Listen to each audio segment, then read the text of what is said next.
Marshall Faulk talked about Coach Prime teaching financial literacy to Colorado football. Coach Fred, I know you as an active, Division I college coach are very passionate about financial literacy for these college athletes. I'm going to go ahead and show Marshall Faulk talking about this, and I'll get your take after. Take a listen. Coach Prime has been big on teaching these guys financial literacy, and you've been in that industry. Yeah. Is that one of the reasons that he brought you in? Is that something that you'll be doing with this team as well? It is part of the dynamic that I bring. I've spent the past 7 years working in the financial sector. And what we want to do, and this is what I love about the man and the person.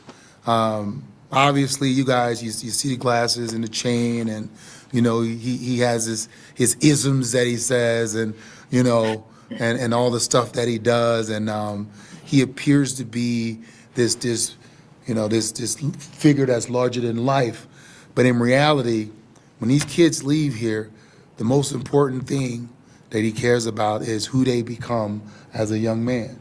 That is the most important thing. And making sure, because he knows, and in sports, not just football, in sports, when a lot of athletes leave their sport, financially they're not in good standing. And he wants to educate you on the field, he wants to educate you in life, he wants to make sure you're educated in finances. Making sure that these young men take the values of football and go be great in football, but make sure you're great in life as well.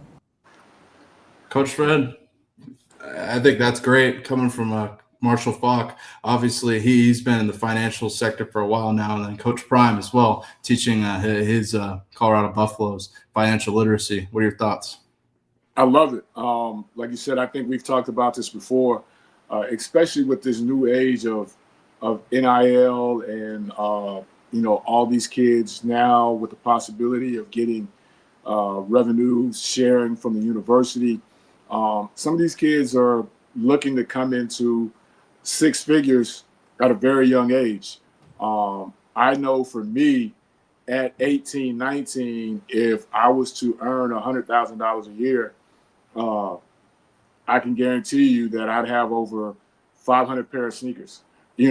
Just not knowing.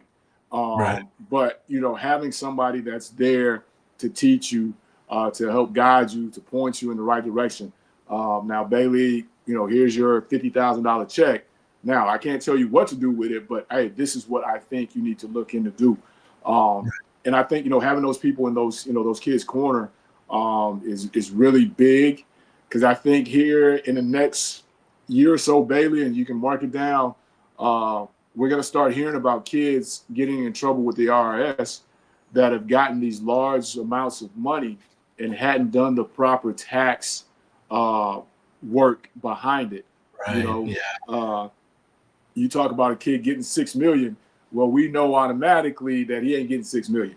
It's probably closer to $3 million. Once you're talking about if you're doing it the right way with taxes, filing the right taxes, whether you're putting your money here, putting your money there, that kind of thing. And that's things that, we as teenagers, we don't know and don't want to hear.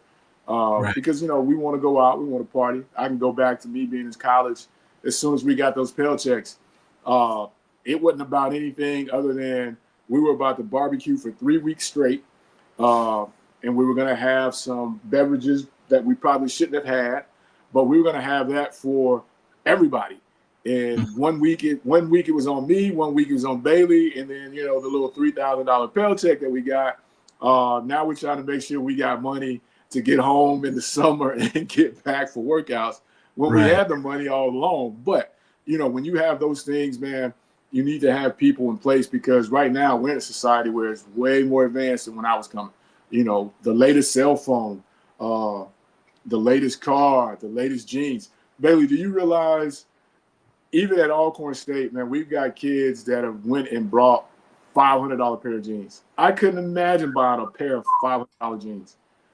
I couldn't imagine that. Yeah, like, holy moly. That's a lot for jeans, homie? Oh, that makes no sense to me. That makes no sense to me.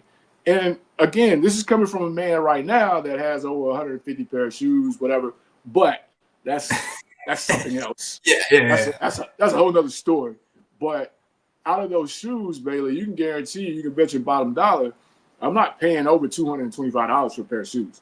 But to these kids, when they have it, that's what they do. Right.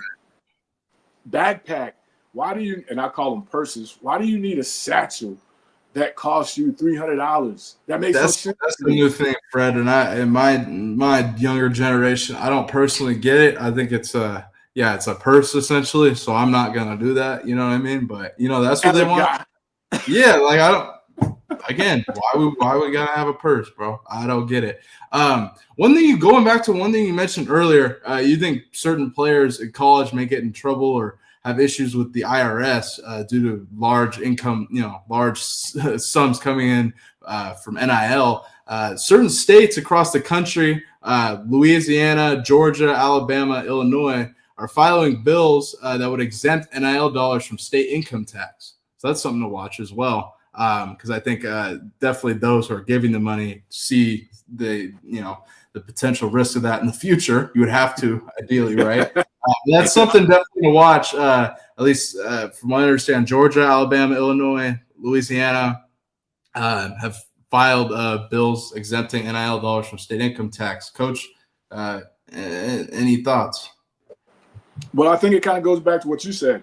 So Bailey Price Media gives someone an NIL for X amount of dollars, and Bailey doesn't file it, and let's say the kid does file it, at some point in time, we all know that it's going to meet in the middle.